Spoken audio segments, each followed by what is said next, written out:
Hello, you're welcome. In this video, I want to show you how you can use templates in Google Sheets during your analysis. So once you open a Google Sheet, you find out that we have the option to select a blank sheet and work from the scratch, or we can work with predefined templates that are here. So if you do not want to be seeing all this when you start your sheet, you can click on these three dots and then hide all your templates. But if you later change your mind again and you want to be able to use this, you can come to this main menu, then your settings, and display recent templates on home screen. You check it and okay. So it appears here again. So let's say we want to work with this monthly budget. I can just double click on this and it will open. So I can make my edits here.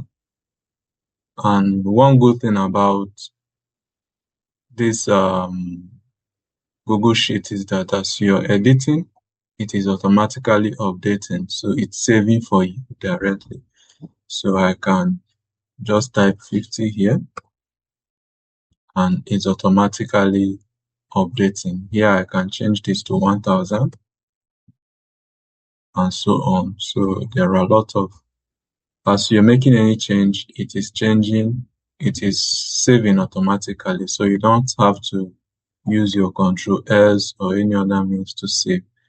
And you can always reopen this sheet when you're online.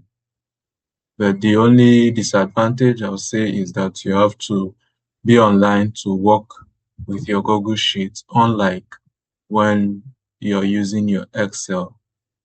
So once you are done working, you can actually you can download your file using different means. You can download as Excel, open document, PDF, comma separated, and so on. You can also print this. Okay, you can also print it on a sheet using Control P or just clicking on this print.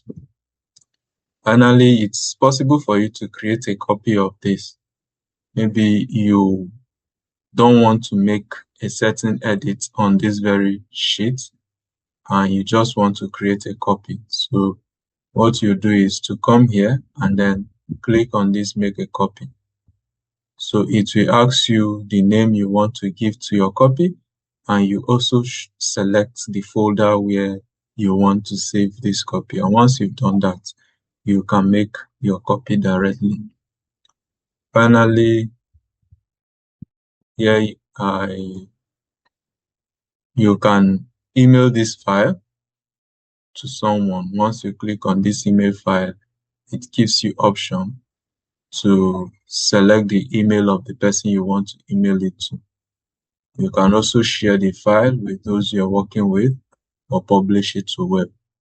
And that's just what I want to show you in this video. I hope you found this video helpful. Please, if you were, kindly like, share, and subscribe to our channel.